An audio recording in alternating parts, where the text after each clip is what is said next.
Hello, it's Tuesday, and today we're going to do, guess what? More fractions. We are going to be doing, ready for the excitement, we are going to be multiplying fractions by fractions today. Hope you all got on okay yesterday. So let me share my screen and we'll see what we're going to be doing. Righty-ho. So, I always like to make myself a bit bigger. As with all our work this week, we'd like you to watch the White Rose video first, and you're going to have some paper and pen with you so you can answer those questions that they pose to you in the video. And then ignore the White Rose worksheet, you're going to be working through our problems. So I'm going to take you through them today.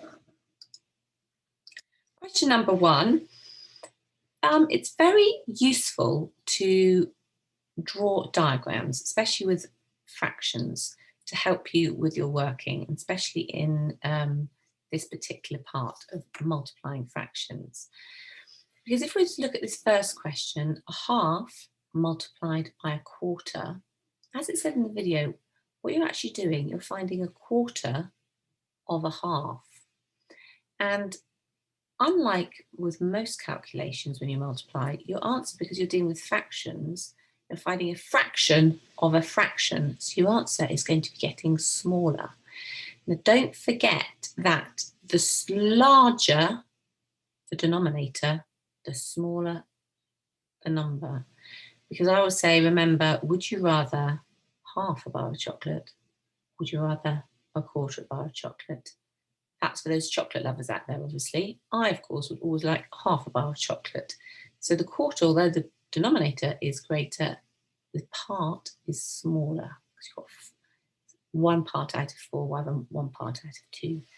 So here, to say question 1a, you're finding a quarter of a half. So if you look at this diagram here, they've split it up into initially halves, 2 parts, and then you're finding a quarter of one of those halves. So that is 1/2. You're going to find a quarter of it. It's just that part there.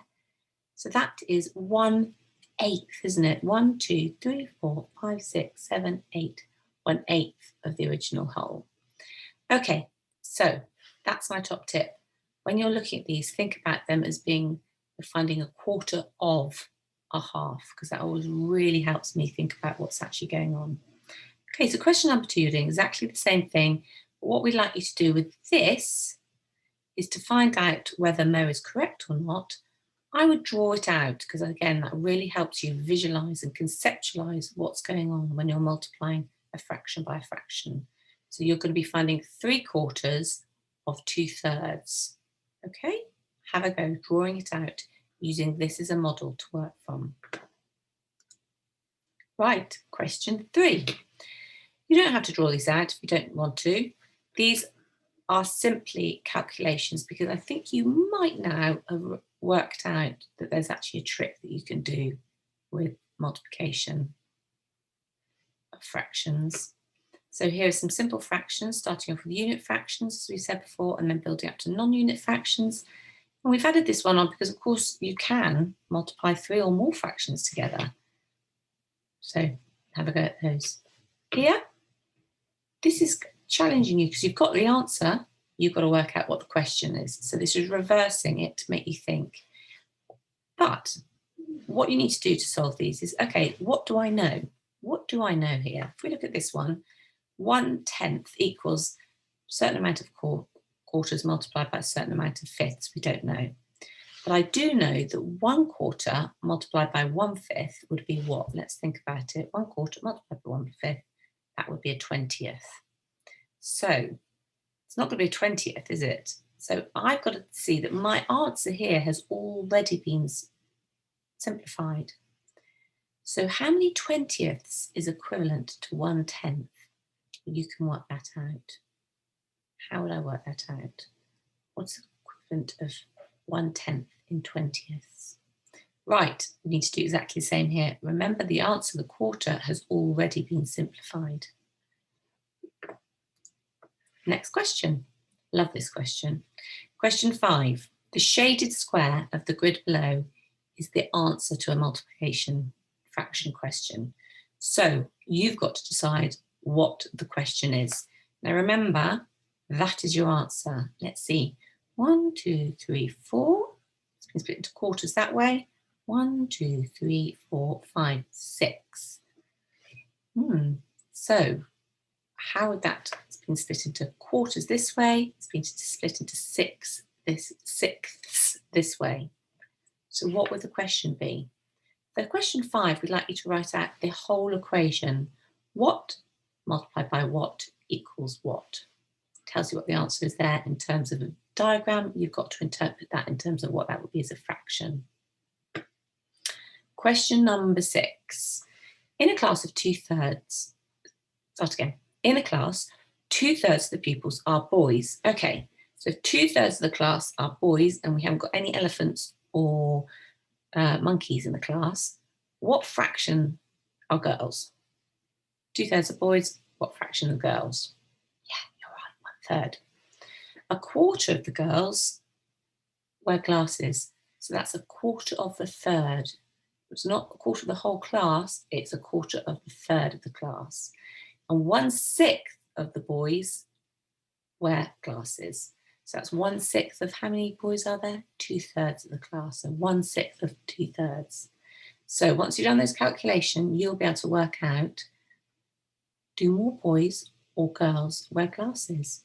But don't forget this bit to the end. Can you explain how you calculated that? Which is just going through that thought process I have taken you through. If I know that 2/3 of the class are boys, I know that 1/3 are girls.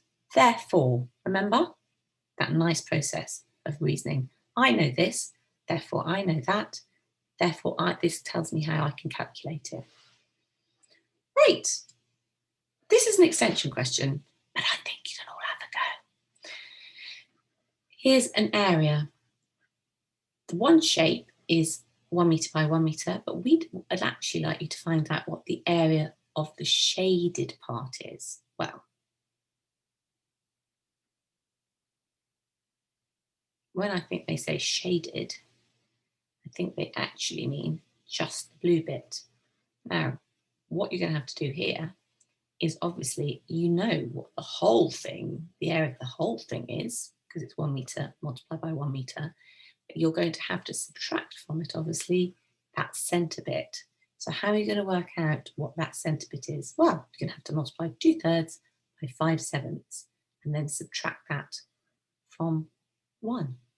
So it's a lovely equation that you can write. Take it, break it down into small steps when you're writing it. What do I know? I know the whole thing is 1 metre by 1 metre. What else do I know? I also know that the white part is 2/3 of a metre by 5/7 of a metre. And if I've got those two facts, I can therefore find out what just the blue section is. Good luck, enjoy your maths challenges today, and don't forget to send them through.